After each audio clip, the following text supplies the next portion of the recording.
people throw Bible verses out at me all the time. And it's like, don't do that, because God does not have, he's not limited. He does not have to do the same thing twice.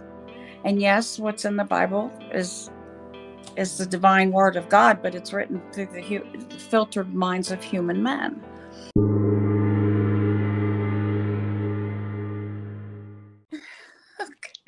Welcome to the Consciousness of the Way. I'm your humble servant and Sifu, Taoist Master San Ching, and I have an incredible offering from the universe today. My new friend, Sharon Milliman, has graced us with her presence on the podcast, and her entry and experience from near-death experiences into what she is creating in her reality today. Welcome, Sharon, to the podcast. Thank you. Thank you so much for having me. I'm so excited that you're here. And you're such a beam of divine light. And I really connected with you when I first invited you on the podcast. I'm so grateful that you're here to share your message with us and the audience. And please, I'd love you to go ahead and give people a little bit more background about you and where you're at today and how you got here. Okay. I don't know. Well, I live in West Virginia. I've had 4 near-death experiences. I was struck by lightning 4 times. And I've been to heaven and back. And it has been an incredible journey, I'll tell you. I mean, it started when I was 13 and now I'm 62, so it's been incredible. But one of the things I'd like to tell people is that there is an afterlife, and it's beautiful. It's amazing. And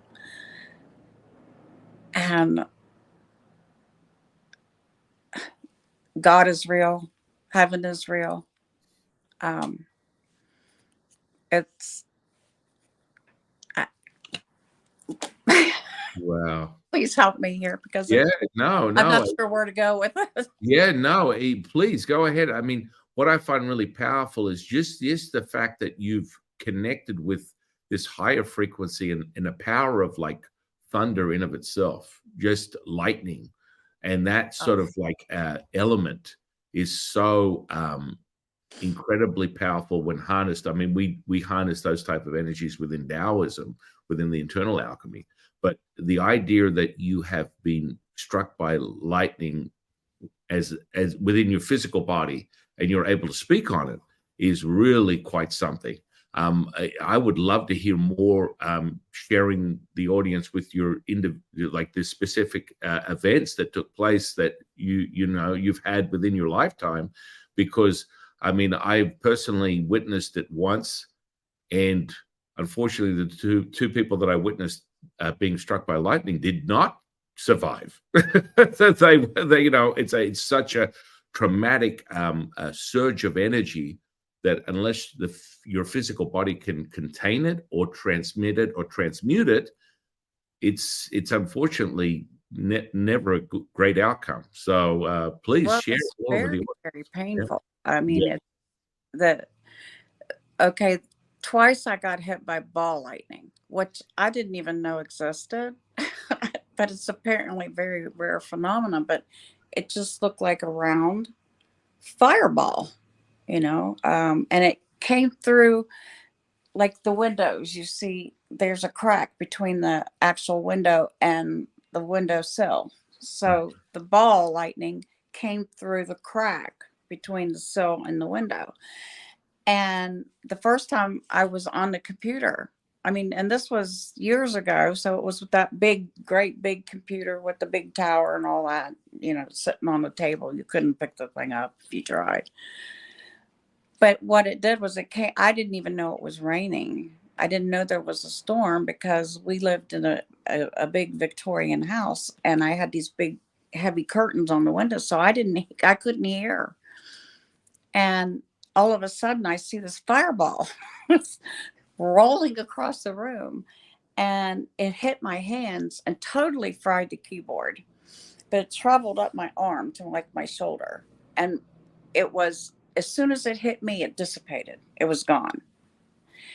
But it it left my hand. I was like, you know, and it just, the electricity was just shocking. My hands were tingling, my arms were aching, but the keyboard was just burnt, you know, just totally burnt. And then the second time was also ball lightning, and it actually came through underneath the porch. We had a big porch in front of our house, and it came underneath that. But there was also a transformer in front of our house, so that could have been what the lightning was attracted to, and I just happened to have been in the wrong place. I don't know, but it came through the window behind me, like where I'm sitting now, and it rolled across the back of the couch, and it zapped me in the back of the head. And I was like, oh my God. You know, my head was just hurting and burned, and, you know, Wow. but as soon as the ball lightning hits whatever it's coming at, its target, it just, you know, dissipates and goes away.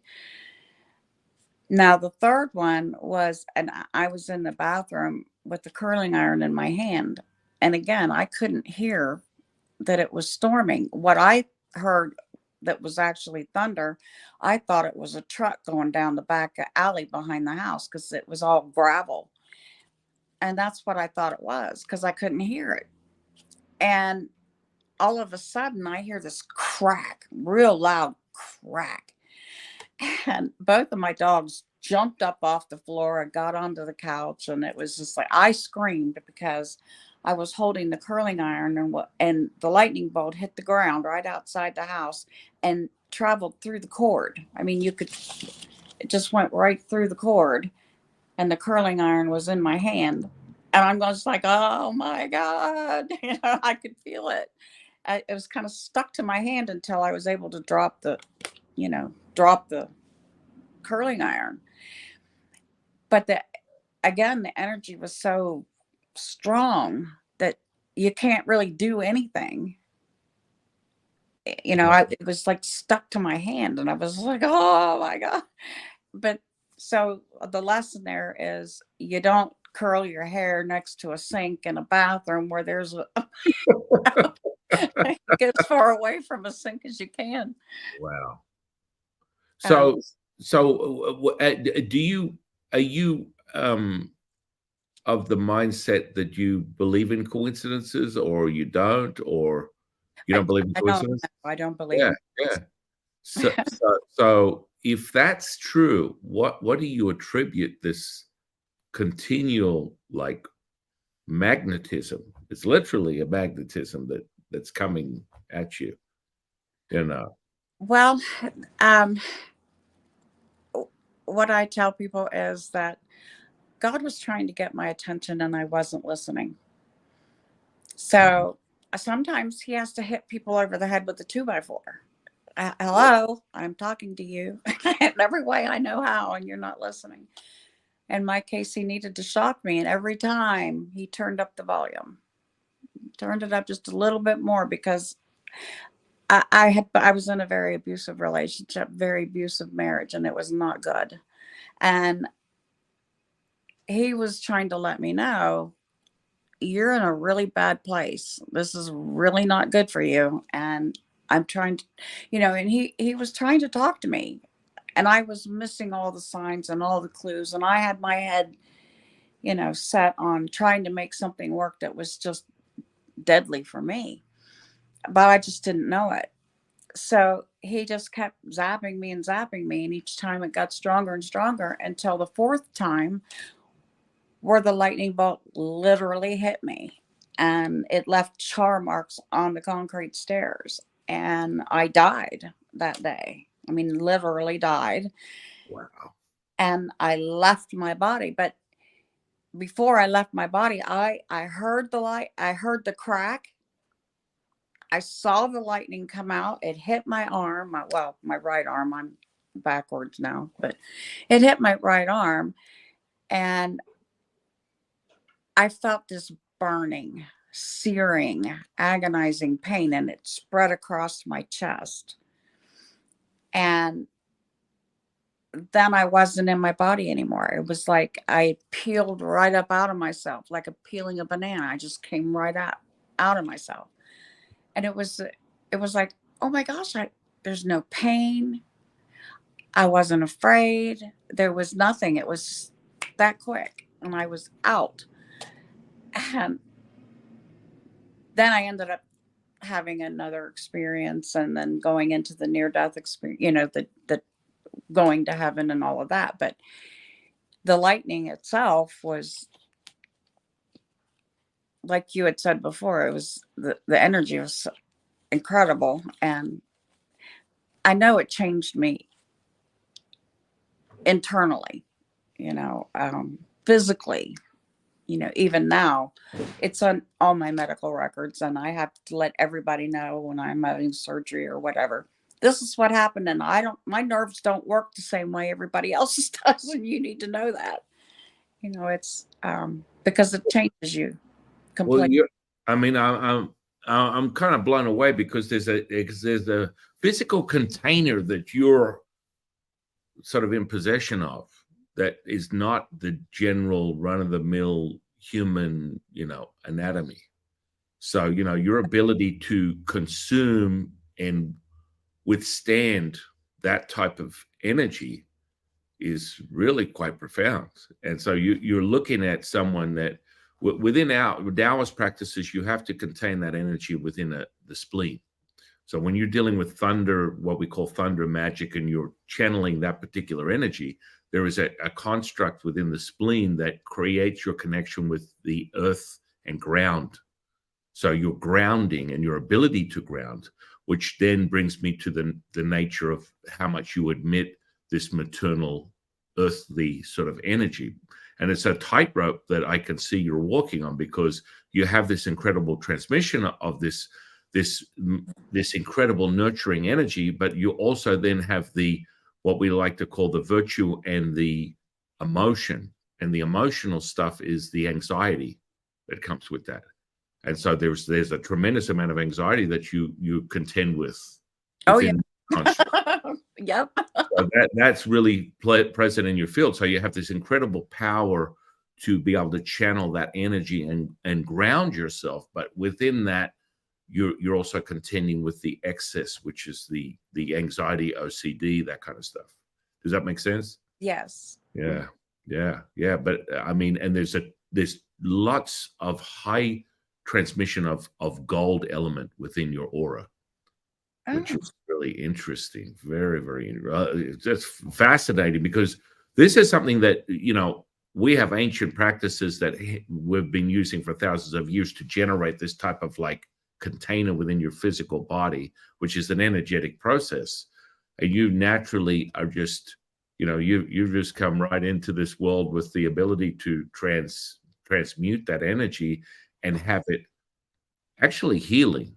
Because I would have to say that you're give us more of the audience an understanding of how you've noticed the fundamental changes in you physically and mentally, emotionally, since all these events, and how that's working within your life. How are you attributing the experiences, the near death experiences, and that energy container? Because you mentioned you died, and so how does that work now for Sharon right now? So Well,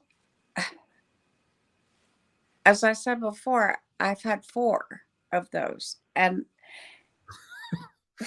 we're listening, Big G, we're listening. We got the message coming in. well, for me,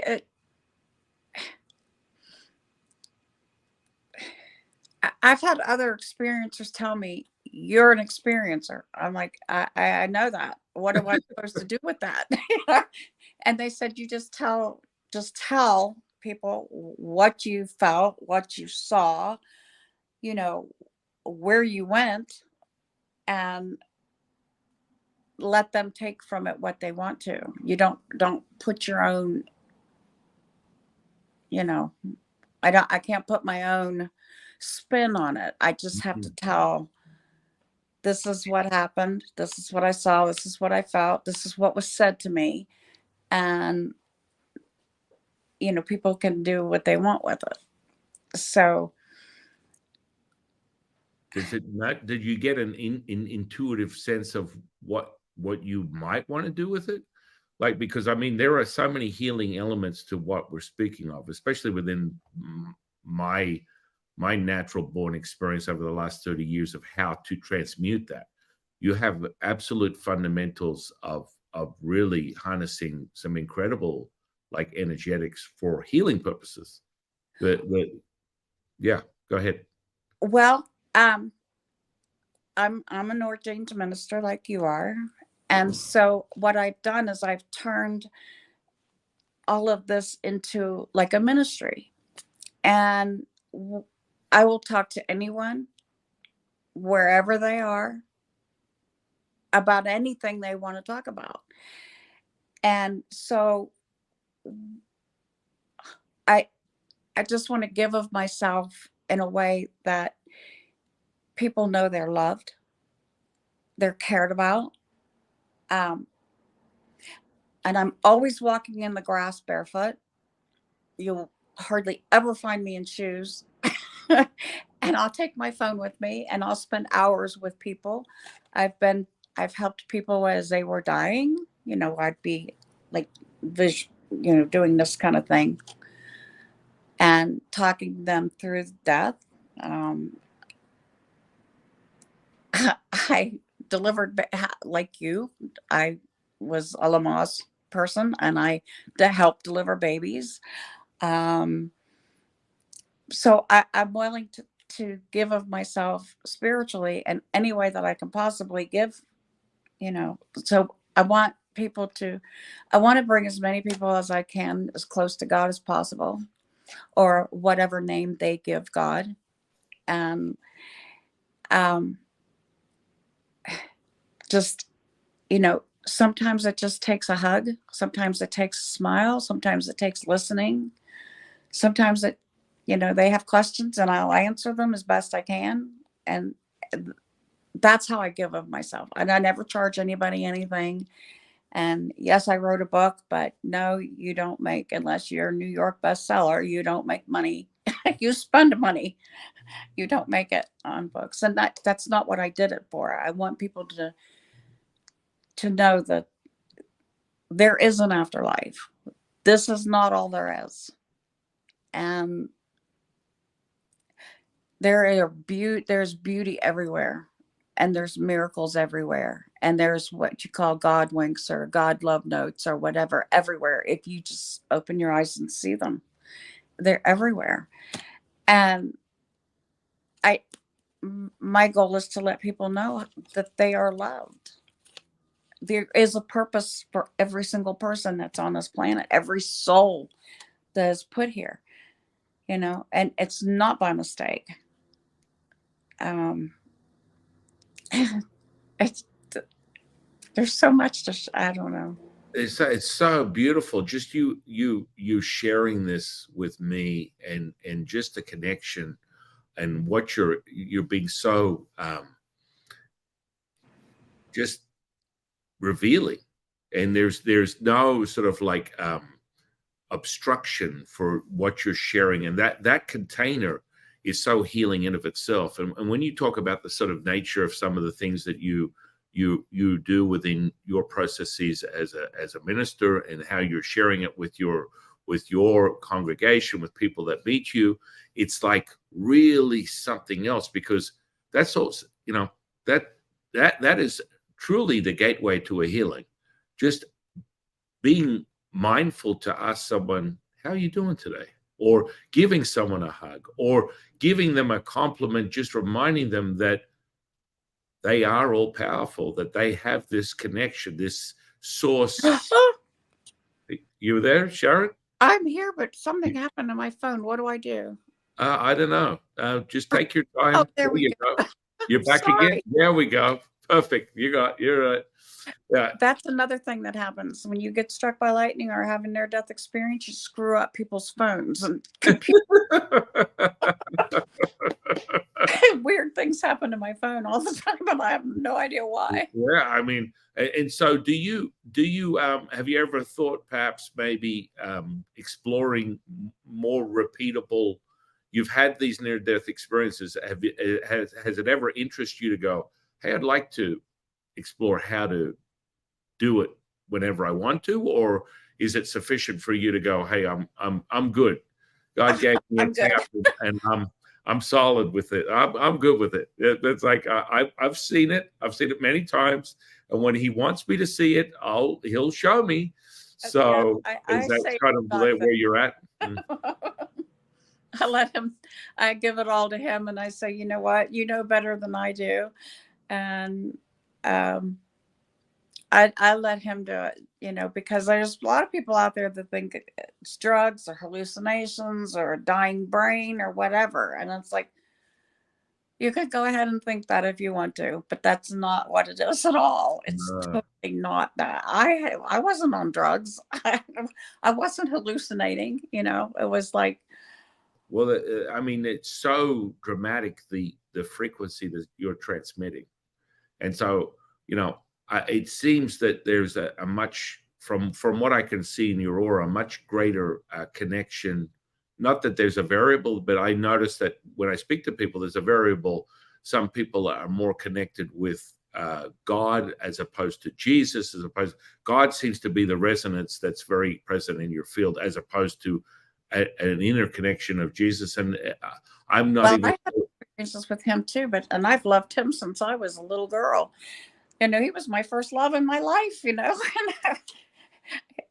that's just, I mean, there's he's everything he said he was and a whole lot more. That's how I need to put it for people, because I don't, I get a lot of comments on videos that I've done and stuff, and I don't like to, people get mad at me, and I don't like to fight about who Jesus is. So I just said, this is who he is, and you can take it or not. That's fine. But Yeah, it's a real interesting. Well, it's interesting. It's an interesting time, right? I mean, through human history, there seems to be this cycle. It's like spirituality, atheism, religion, and then they right. go through this cycle. And both of us, being in a space where we're sharing with people, being a conduit of a higher frequency, as you're being very neutral, and I love that. It's like whether it's God, universe, Tao, whatever you want to call it, and that's a beautiful thing. And I always remind people there's no one way up a mountain. Right. There's always another way to see it. But I do feel as though there's this movement to destroy people's belief systems within a religious setting. And I don't think it's necessary. I mean, people look at me, I'm like, you're a Taoist priest. That's an ancient, Eastern culture. I speak Mandarin. I do all this sort of stuff. This is where I can recall my past lives leading up to this. And we can have the conversation whether we believe in reincarnation. I mean, everyone has their own perception. But the bottom line is like, one of my favorite pastors is Joel Osteen. And people are like, what is wrong with you? You're insane. If you understand like the nature of someone that transmits that frequency, he's transmitting that frequency. It's like it just is. He is in the presence of, and you and I get this. We have this connected charge we're just experiencing right now. We are aware that is true. We accept that, we understand that, and it's a frequency. And he's definitely transmitting that frequency. His relationship with God and Jesus is very apparent. And I just love the guy. I love his messaging. And people are like, you're a Taoist priest. You're into Eastern culture. How are you jiving with a guy who's a Christian pastor? And I'm like, I don't care what he is. I just love his energy. I love his messaging. I love his connection with his God, his Jesus. And that's enough for me. And he changes lives every day, whether you whether you're immersed in donating to him or not, or how you see him. I never judge anybody. Well, that's the thing. God is there. There is only one God, and you can call him anything you want to. He's got a bazillion names because there's a bazillion people on this planet, so everybody has a different name for him, and that's perfectly fine. But God isn't religious. Yeah, yeah, Jesus isn't religious. He yeah. told me. I'll tell you. they Jesus has a very wonderful personality. He is funny and compassionate and caring and loving and beautiful and strong and gentle and everything all in one gorgeous container, you know. And but he told me one day, because and seriously, we were standing in the front of the church, and he looked at me and he said, "You know, we're in this Catholic church, and they wouldn't give me communion if I walked down the aisle." And I looked at him and I said, "Well, you're the one that created communion to begin with all those years ago, the Last Supper." I said, "If it wasn't for you doing that, there wouldn't be communion. But you're right, you're Jewish. And if you went into a Catholic church, they would not give you communion because you didn't do the RCIA classes, or you didn't do, you know, the rites of initiation or whatever."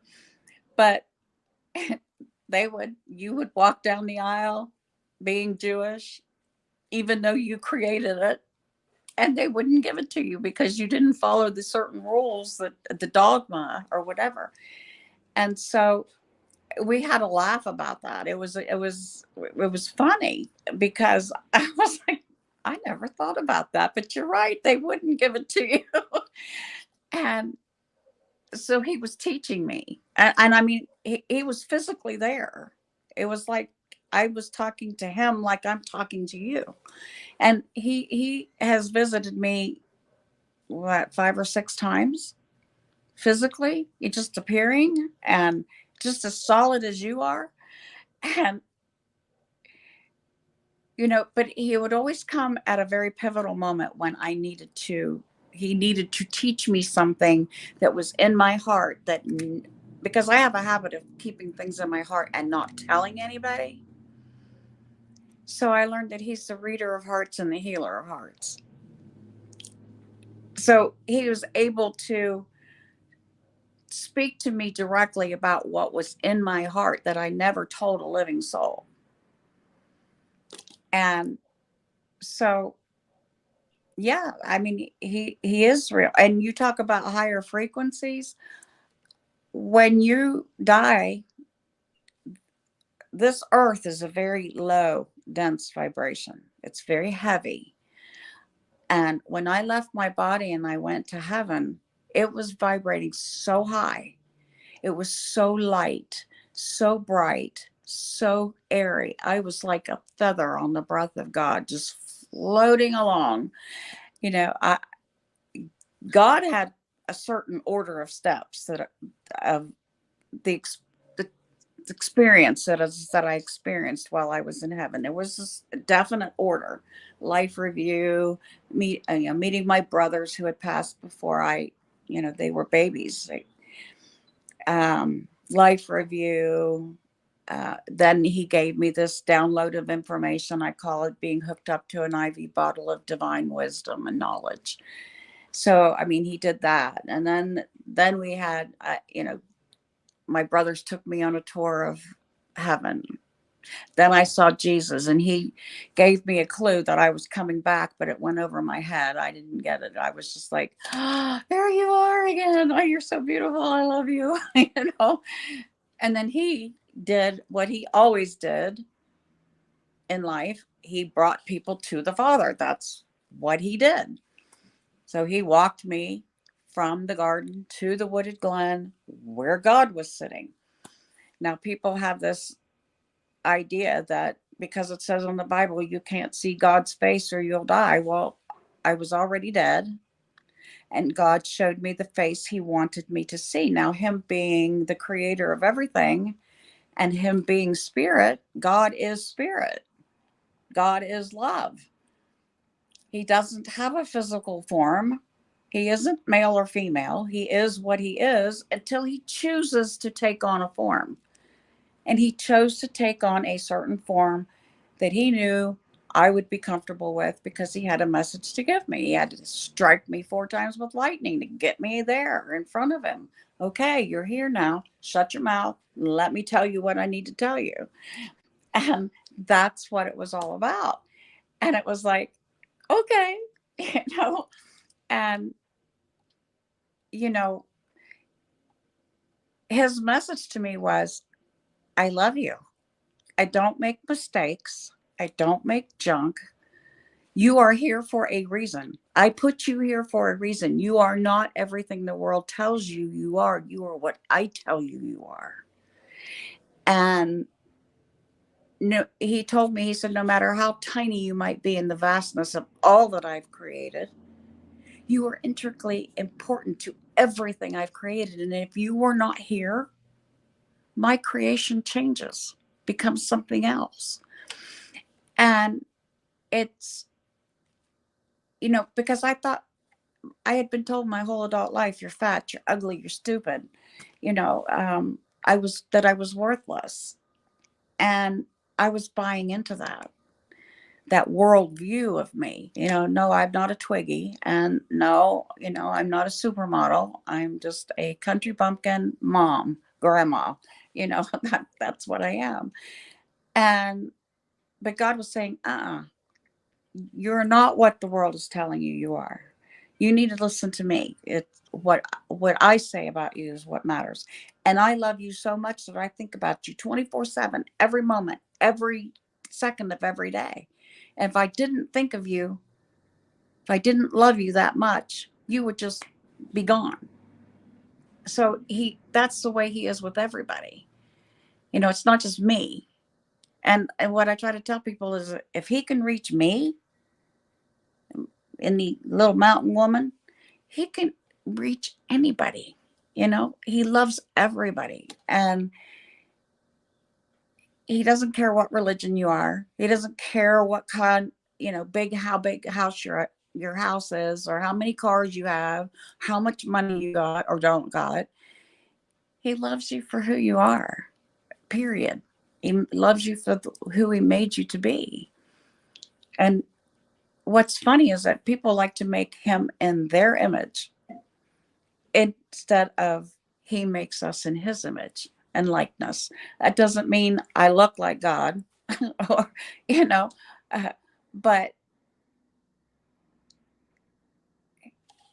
he people throw Bible verses out at me all the time. And it's like, don't do that, because God he's not limited.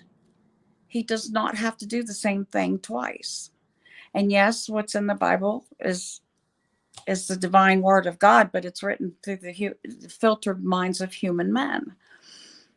And so we have to understand. That's so interesting you say that. Oh, really? Yeah, because, within Daoism, we call the Tao, which would be probably equivalent to God, as the mother of all things. So, and we're very clear on that. So the actual evolution and creation of all things start within a much deeper understanding of what we use within sort of like rituals. We have these certain sort of like tools, and one of them is a Ru Yi, a Ryu. And within that, there's a shaped part of the scepter is shaped it's not shaped, it's actually formed in the form of a uterus. So the actual understanding of the universe is the creation of all things. And we always use numerology, and the number 9 is the most powerful number within Taoism. So you stay within that understanding, and then you go, wow, what does it take to create a human life? Oh, how interesting. Oh my goodness. And where does that come from? Where is the nature and true essence of understanding the creation of all things? Aha. So, on a much deeper level, that power of what some people would define as the divine feminine, or, that essence of within Taoism, the yin energy, is just an expression of that pure source. And so we go deeper, a little deeper. You sort of parallel it to quantum physics, whatever, 0 point energy. It's basically abundant, timeless, endless, limitless, infinite. So, Yeah. you know, when you make that statement, it is definitely altered within the minds of people over this human evolution, that people are sort of like forming their idea that it is that God comes in one form. And He will come in any form he has to because he is spirit. He can do that. He can yes, come as a bird. He can come as you know, a burning bush to Moses. Well, he knew better than to come as a burning bush to me. I just got struck by lightning. I would have took off running the other way. So he right. appeared to me in a way. He showed me the face he wanted me to see. It may not have been his actual face because, like I said, he's spirit. But he he appeared to me as a beautiful, gentle, loving man, an older version of Jesus almost. I could see the connection of the two, and it was like Jesus was an extension of his father, this man that I was talking to.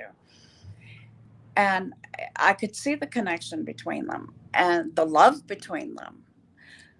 But I realized, I knew he showed me the face that was going to give me comfort so that I could listen to his message.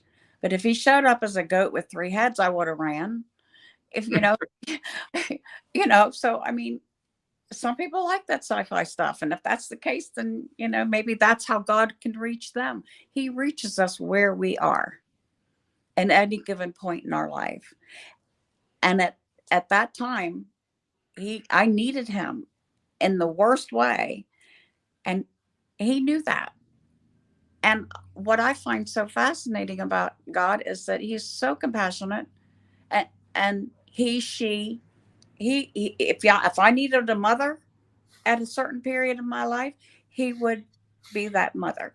If I needed a father, he would be that father. If I needed a brother, he would be that brother. He can be anything he wants to be. And there's no limit. He's bigger than the highest heavens, bigger than the multi universes. He's huge. And he won't fit in those little teeny boxes that we people put him in. It's like, really? How do you get something that huge in that little box? And so I try to get people to think outside of the box. It's okay if whatever religion they are, whatever tradition they follow, that's fine. If it brings you closer to God, that's great. Go for it. I don't judge people on that. I never have. And it's, I don't know. Sometimes my experiences blow my own mind because it's like, I don't Well, know. it's a really powerful message, because a lot of people speak this idea of consciousness today. It's very popular. Yeah, Oh, conscious, consciousness. right? I mean, I don't want to sound condescending to anyone talking about consciousness right now. I just want you to be mindful to the audience that, what Sharon's speaking of is something so much greater. It's a unity and a oneness that comes with what she's speaking of, and an understanding that it's not conceptual for her to truly accept. Within Taoism, we call it accepting and allowing all things. Right.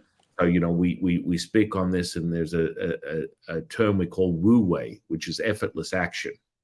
And so effortless effort to realize that you are flowing with all things. And so you go beyond the conception of yin and yang, which is the polarizing effects of duality, everything that we see in this realm of man. And then we raise higher to what would be equivalent to God's frequency. So you go past the duality of black and white, up and down, in and out, and you merge with all things and being realized as one. And that's when you experience the profound things that you're experiencing, that you're able to share with people, is an understanding of that. It's a true, things are void of this title. They're Yeah. experiencing this complete engulfing of oneness that would be representative of God. Well, when came back from my second near death experience, I spent what I called, well, it was 6 months. And I called it that oneness with God, oneness with the universe, oneness with nature. I saw the most incredible things in a leaf, in a cloud. I could hear the humming of electricity in the air itself. I saw rainbows at night. I mean, who does that? I've never done that, but I literally was on the phone with a Tibetan monk friend of mine, and I saw a full rainbow in the black sky. It was nighttime where I was. It's interesting because you speak on when God has come to you, and the palpability and the visual, tangible sight of His presence as clear as you see me here in this video. Yeah. It's like this is in my creation and training of what I do. There's a palpability. It's what we call a sensory perception. And you can acquire this state of consciousness and use it, right? So you're experiencing this, you're accessing it, 1000% accessing it. So it's like, okay, I access my guides, my teachers. They come to me, and they're every day they're in the room just like you and me, and we're having conversations as clear as day. And it's a connection and an access point of this sort of like ability to raise your consciousness. Have you ever thought about looking closer at refining that so it's repeatable on a daily basis, or just you prefer it to be when it happens? Well, I do see spirits, and they look just like you, just like me. And I know that they are people without physical bodies, but yet and they still have their identity. You don't lose your identity when you die. You are still who you are. That part of you, that special part of you, stays with you. You take with you your memories, your ambitions, your dreams, your hopes, your all of that. You take all of that with you. You can't take anything physical with you, but you take all of that special stuff that makes you that special, beautiful person that you are. You take that with you. So when the spirits come to me, I don't call them to me. I don't do cards. I don't do anything. They just pop up, and I was like, oh, hello, how are you? And I let it be it's a somehow a divine orchestration between God, the spirit, and the person they're trying to contact, to say, I love you, or it's okay, or whatever the message is.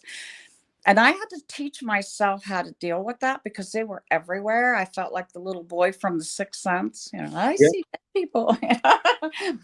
And so I had to teach myself, and God was actually helping me. He was showing me, teaching me, because I didn't have a teacher.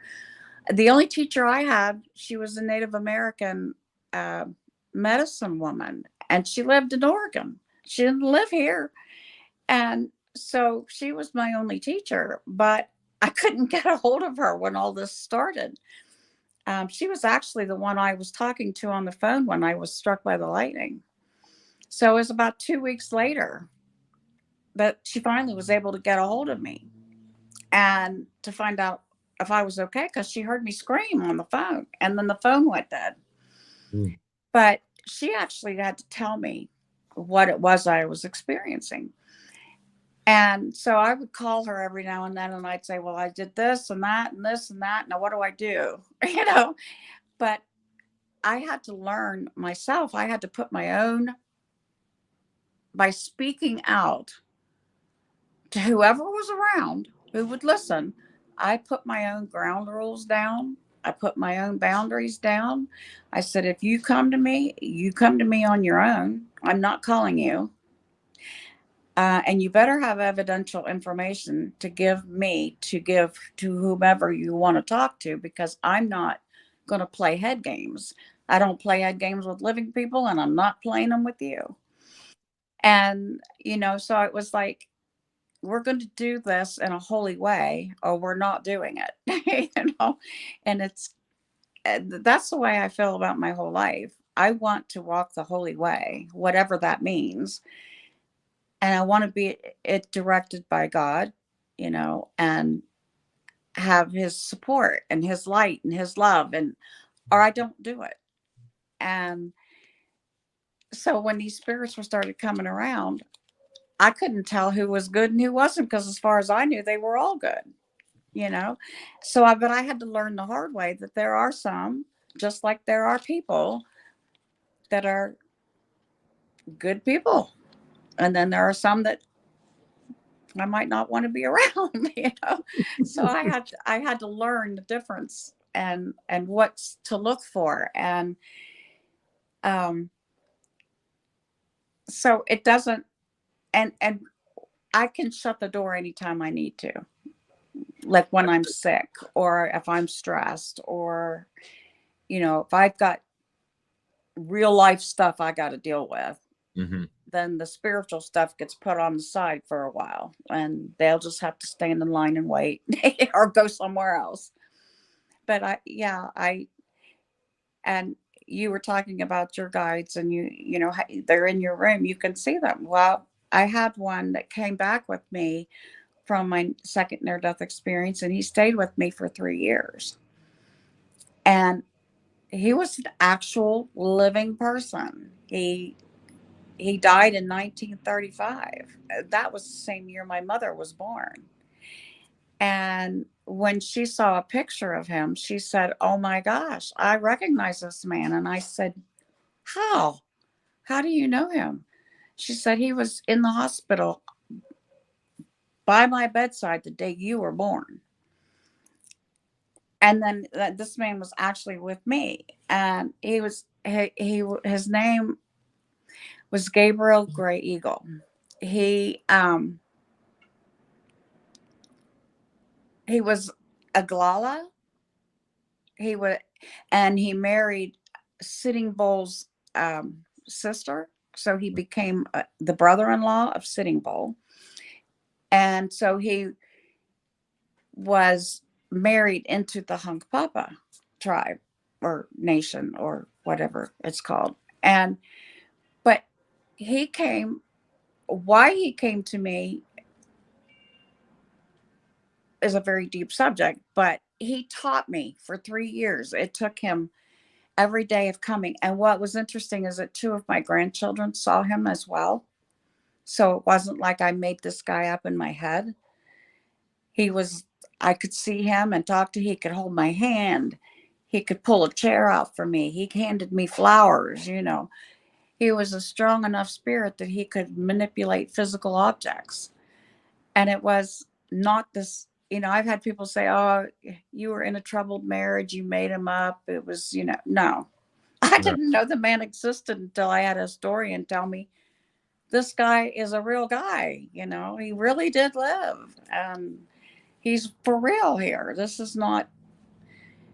Um, but he was so beautiful and so loving and so, I mean, huge. He was just, but he taught me so many Native American things that you know, I didn't know, but he was teaching me universal principles, or God made laws, Great Spirit made laws, not doctrine. And he was teaching me about his people, and he would sing songs to me about some of the stories that happened to his people.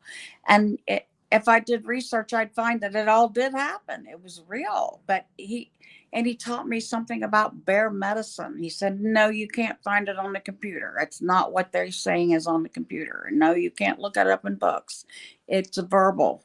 It's passed down through medicine men to medicine men, generational people." And so he was talking about the certain prayers and the medicine wheel that was made out of stone. You know, I live in West Virginia. You don't see that kind of stuff around here. I've never heard of it. So he's teaching me this stuff, and it's incredible. the healing that he was talking about, and how you stomp your feet and clap your hands, and you put your hands on the person. You draw the illness out of the person into yourself. Then you go out to the medicine wheel and you do a stomp dance or whatever, stamp your feet, clap your hands, jump up and down, make yourself throw up, whatever you got to do to get that illness out of yourself. But you've pulled it out of someone else and you've healed that person. So he was trying to teach me about that. He taught me about grounding, walking on the grass barefoot, Hmm. put your feet into the ground, because I was flying all over the place. I was like that oneness, that um, the connection with God and the universe and heaven and so I felt like I was a angel flying around, and people used to tell me I glowed and everything else. I was like, okay, how do you not do that when you see the face of God, when you have this beautiful angel? I call my granddaughter called him my Indian angel. This is what she called him. And it all of these experiences that I've had, everybody can have, but everybody, you can have them in different ways. It's not just because I had this experience doesn't mean your experience will have to be the same. Does that make sense? Oh, 1000%. I mean, did it inspire you to want to look deeper at the nature of healing people, or that wasn't really something that really evoked that within you? Well, if I'm guided by the Holy Spirit to do something like that, my father used to be a hands-on healer. And he just had that gift. He could put his hands on you and heal you just like that. But it was not him. He was just the vessel. It was God coming through him and doing the work. And you could see it. And so I've tried it a few times, but only when I'm led to do that, Right. and I can feel that God energy, I can feel the Holy Spirit. I can feel that. And I have put my hands on, people before. And what I would never do it unless somebody wanted it, because they have to accept that healing. I can't just do it, you know. But I have found that our the way we think of healing is, I'm going to put my hands on this person. I'm going to pray for this person. I'm going to do whatever the energy work is, whatever that is. And I let God do that. But sometimes the body is so broken that you can't heal the body. And the only way to heal perfectly is for God to bring that person home. So when we pray for healing, I've learned this because I took care of both my mom and my dad in their dying moments.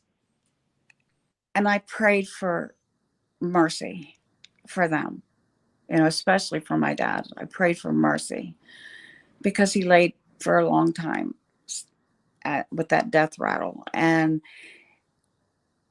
I prayed so hard. And I've learned when you pray with every fiber of your being, and it's not just giving lip service, you pray it, you feel it from your toes to the tip of your hair.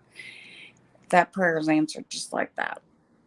And within 10 minutes after praying for my dad, I went in and I put my hands on him. And I said, I love you, Daddy. You can go now. Go. And 10 minutes, he took his last breath and he went. And so I knew that when I was praying to God, and it was so deep, it was like taking the sky and pulling it down. And I felt it with everything. Those are the prayers that get answered. I see it happen all the time, just right away. And I didn't want my dad to die. I wanted him to be healed, but I realized that the only way he was going to be healed totally and could be completely whole was if I let him go. I let God take him and heal his perfect self, make him whole again. And sometimes we can't come back to our bodies. Our bodies are just too broken. And that's okay because we are not our bodies. These are just vessels that carry our soul around.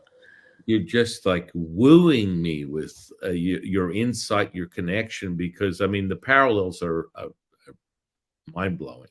Because within Daoism, we speak on when you believe you are not of this body, what can harm you? Oh, that's true. They can only hurt your body. They can't hurt your soul. They can't touch your soul. They. That realization, the limit of how people perceive reality. And so, just as you speak on like how you were taught by your teacher about the inner workings of like ancient sort of like medicine healing within clearly a specific tribe within American history, right? So he would Yeah, have Lakota. Lakota No, tribe. people make fun of me because I can't say the words correctly, but I don't speak Lakota. I'm not Lakota, Yeah, yeah. but Yeah, and so, I mean, just that there's a nature of that. Like I teach people how to transmute the energy so you can create manifestation, magic, healing within this 3D reality. That's part of it. When you identify that you are not of this body, when you identify that you are not this, this is not who you are, that right, you can access. And I would parallel it to your experience where you put a prayer to God and you feel that transmute through every subatomic particle of your being, that yeah, you realize that you're connected to that higher source. And that's your moment. That's like, this is whatever prayer that is, that's happening right now. There's no in between. There's no maybe it might come in the next couple of days. It's happening right now. And that exactly, powerful connection is a state of consciousness, you know, that knowing that you have. And I always remind people, it's like your truth is the only truth you need to be concerned with. And people are like, what are you talking about? That's that empowering someone with that. That's kind of scary. They can have any truth they want. Absolutely. Because this is your experience. It's not my experience. It's not Sharon's experience. It's your experience. And that resonation, like the connection that we have when we're speaking, you get those charges of energy through your body. You're like, oh, wow, we're vibing. A friend of mine, a dear friend of mine, Virginia, would always say the dancing. We're dancing. We're dancing between each other. It's yeah, like that understanding of that dance and that tango, that fluidity is what we speak of, and that connection is really powerful. And uh, so it's really interesting. You mentioned your father was a hands-on healer. I tend to within Taoism we use a thing called Nigong. Nigong is like inner power, and you transmute energy with your mind.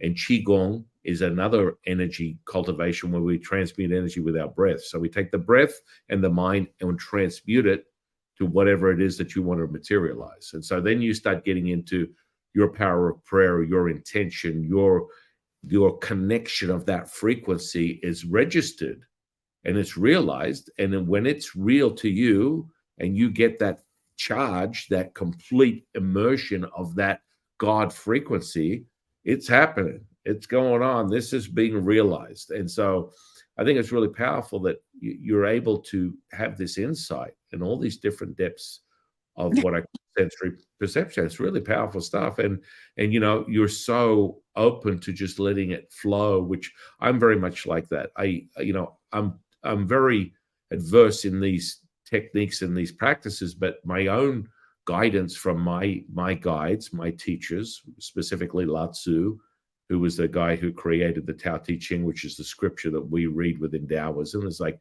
81 verses. And it's just basically people kind of look at it, and people that don't resonate with it, they go, 81 verses, whatever. But it's a living scripture, right? Just like the Bible is a living scripture. You resonate with these words, you resonate with this expression and understanding of what that means to you. And for me, you can open up the Tao Te Ching, 81 verses. If you really sat there and read it consciously, it would probably take you 30 minutes. But if you pull open to a page, that page is going to give you the answer of whatever it is you need right now. And you could read it a million times. And I have students, clients, whatever, all over the world. They go, I've read this scripture a million times, and every time it means something different to me. Right. And I would imagine that the Bible has the same power behind it. And I think they call that lecta divina, mm-hmm. when you just pick up the, whatever it is you're going through, whatever answer you're looking for, and you open the Bible and there it is. And that's an interesting term. Do you know where that came from? It's Latin, I think. All right, yeah. Because I mean, within Taoism, we call it divination. So you would be like, a divination would be a transmission of a frequency. And, you could go to other terms, psychological terms, hypnotic terms. They call it ideomotor response. So when you get a pendulum, and have you ever used a pendulum before? You hold it, and if you think that spin it one way, it'll start spinning, like in the direction you think. You're just holding it there, and you're like, wow, that's kind of crazy. How's that happening? Or someone uses tarot cards, or these tuning fork things, or other abilities to transmute a message. And for you, what I've noticed from everything you've shared with the audience today is you're using your physical body, your senses of understanding all the nature of all things through your exploration, through God showing you these things. You're using your physical body as this tuning fork, and it's really apparent how you're getting these messages. It's like, it's really clear. God comes to me, he shares these messages, and then I have a really beautiful way to express it. And then, of course, you mentioned this particular guide, or do you have any other guides that have come to you since? Or I've had, yeah. I mean, what's interesting is I did not know that. So there's Gray Eagle, and then somebody by the name of Gull, he showed up. Then there was somebody by the name of Dull Knife, and he showed up. Actually, showed up in my shower. I'm like, and he's laughing. I'm like, dude, one, get out of my shower. It's not big enough for two of us. And second, what are you laughing at? But it was a joyful laugh. He wasn't like laughing at me. It was like just a laugh, probably because I had a reaction that I did. Get out of my shower. But I did not realize that these men were all connected to each other somehow.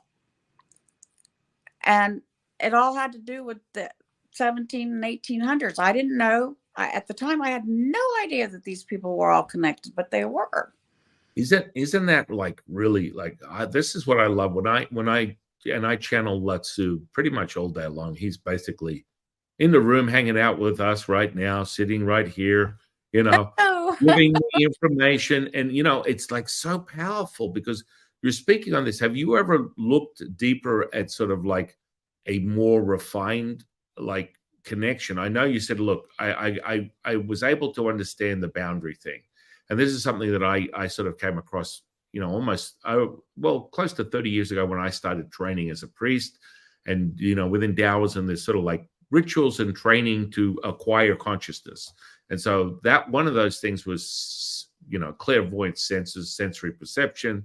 And so at a certain point, my clairsenses turned on, and the whole world looked like a computer screen of information and colors. And basically wherever I put my attention, I could draw information and energy and perception of that thing at once. And it was overwhelming. Like, just as you're speaking of where you're seeing the spirits, same thing happens to me. I had Bruce Lee come to me like 3 or 4 months ago, and I did a whole thing on him. And, I get a lot of these interesting characters, and it is right. And it's like, you go, okay, well, you have these, you just understand that you can create the parameters. And so you have this insight, you have this intuitive insight and understanding. It's like, I can like literally sit here if I wanted to and never sleep and take information from Lutsu for years, because there's an insight and information that frequency is so high. And then, I think Sharon made this point. It's like, and then I'll go and look at it, maybe look it up or something, and go, oh my goodness, I'm just experiencing this, interacting with the spirit, and they're giving me this information, and then I go and validate it, and it's real. And that's that part where you go, holy moly. I know.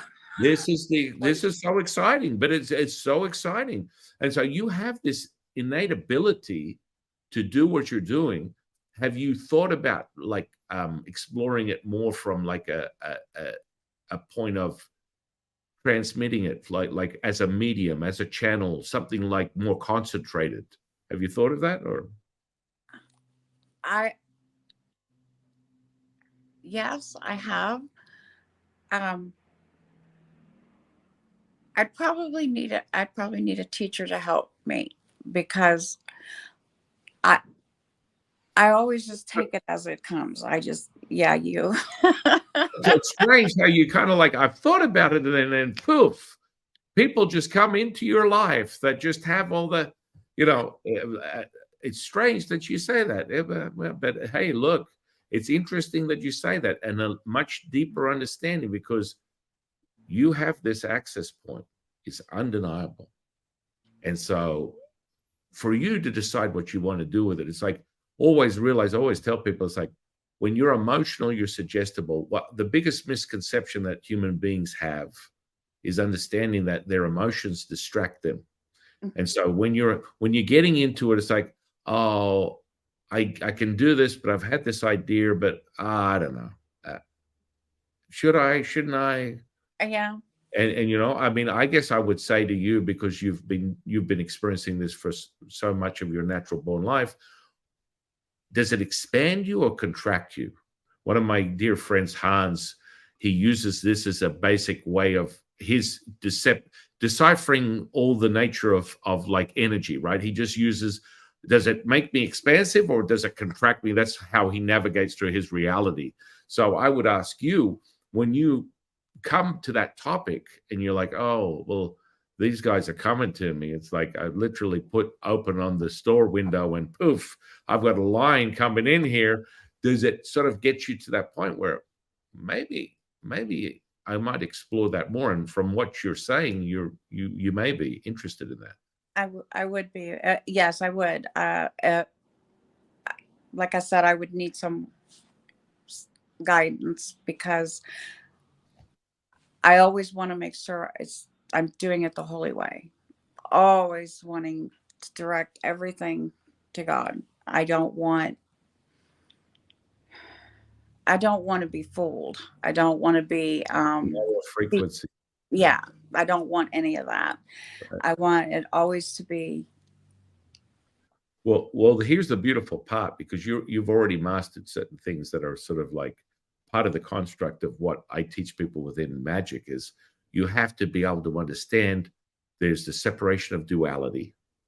When you transmit those frequencies, we're not playing in a lower sort of a human mindset when you're able to access that. So it's like, okay, just as you created an infrastructure for, you know, whether the spirit world wants to come and knocking on your door and you got to line out down the street, this is very much an understanding of the nature of how you want to refine these skills, is the infrastructure of your generating and building that foundation. So just the notion of you saying, you know, I want God to be present as the highest frequency guiding me within this whole experience. I mean, he's listening, he's clear. And, you know, another indicator would be, you know, as you've used his guidance throughout your life, he's shown you this access. He's showing you that you have this ability to communicate. And in your words, I would say more, he's giving you this access to go, hey, look, this is high frequency. This is what you're able to experience. And, you know, and it's always the humanist sort of contracts to the point where I'm going to question it. I'm a show me guy. I'm a very much a show me guy. So it's like, when it comes to, manifestation, magic, healing, I'll show you. It's like, you want to see a healing, let's do this. You want to see something like physical flesh transform before your very eyes and wiggle back to a default setting. That's a frequency. Just as you always say, I know when I can like tune in and pray to God, and it's his listening, and it transmutes through the very essence of who I am. And I know that it's like, it's not a, oh, maybe I'm knocking on his door and he's not available, he might come back. No, it's clear. And those events are more often for you. Like, Yeah. they're pretty much like, I mean, you're being very modest to the audience, but I can see quite clearly this is your bat line. Have you ever seen Batman with the bat phone you call in? And, you really have the bat phone connected to God. You have the God phone, and That's a he's 1-800 present. number. Yeah, he's present pretty much all day, every day in your experiences. So, I would say that, just in your like exploration and your understanding of these things, that it's sort of like the last moment of realizing that the humanness that is stopping you exploring without a deeper understanding is the little bit that you would probably heal from a higher standpoint, which you could call God in to do that very thing, is to understand that that's the reservation. But that comes with the power of you harnessing that thunder energy, because there's that excess anxiety that comes with the power that you have. So if you can start like dancing with that realization that, that is nothing more than that's about the only time you're ever going to get a mixed signal, is because you harness so much grounding, motherly, maternal energy, that you will have that excess of that anxiety. And that's not real. That's like, and the more you start healing from it and realizing it when it comes in, connect with God and go, okay, well, this is the misdirection. And that's where you start to get that deeper insight. But just putting it out there, my new friend, as a thought processes, and if it digests with you when you sit with it enough, and it's something that you really, really transmits as an expansive thing, I'm always going to be here. So I'm going to have a speed dial to your phone. yeah, absolutely. And after this, I'll send you all my information. You can call me anytime, because it's really beautiful that we get to connect. And you connect with your higher energy God. Myself, I do the same. And it's funny how people just come together. And we always say it's funny. You and I know that there are no coincidences. That And is, that's that funny thing that people are like, oh, it's just a fluke, whatever. No such thing. No, it's like, listen. And a lot of people, within Taoism, we have this one saying: when you act in virtue, you have none whatsoever.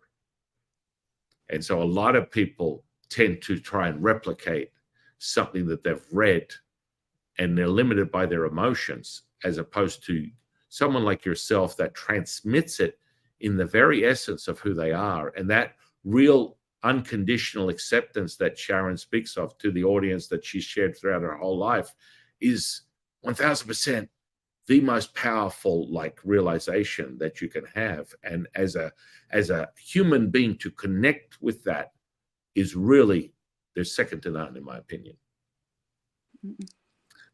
It's wild. And I think you're running out of time here. yeah. Yes. I'm sorry. I could No, not at all. all day long. No. I want you to go about your business, and I really appreciate you sharing your time with us today. Oh, And thank you. we will have to revisit this very soon, my friend. Oh, Uh, I hope so. That would yeah. be wonderful. I'd be honored. Yes. And I want to thank you for sharing your time with the audience and myself today. And in closing, one last question before we go: what is your definition of consciousness? Oh my goodness. My definition of consciousness.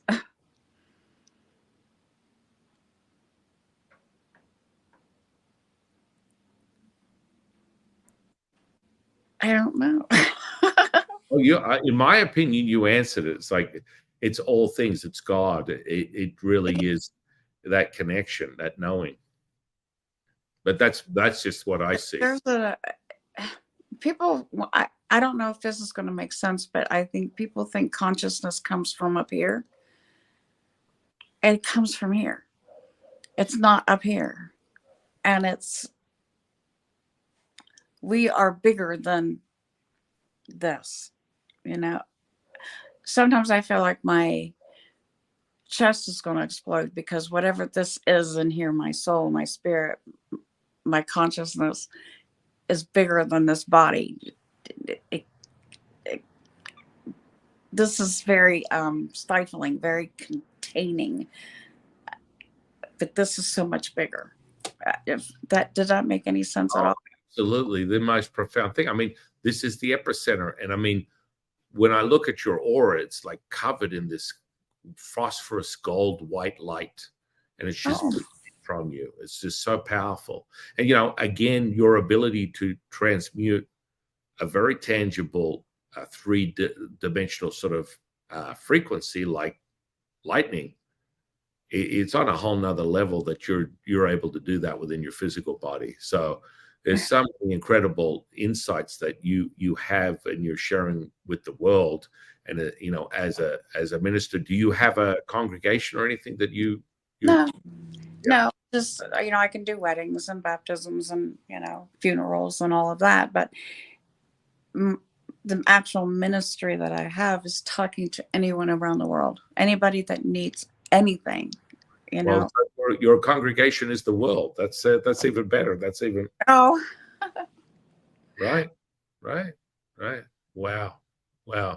Well, I will put all your information below this video where people can find you if they want to reach out and have you give them insight and understanding. Is there anything that's going on in your world right now that you're doing that you want the audience to know about? I'm working on there's a new book that I'm co-authoring. It's called Death, and it's going to be coming out.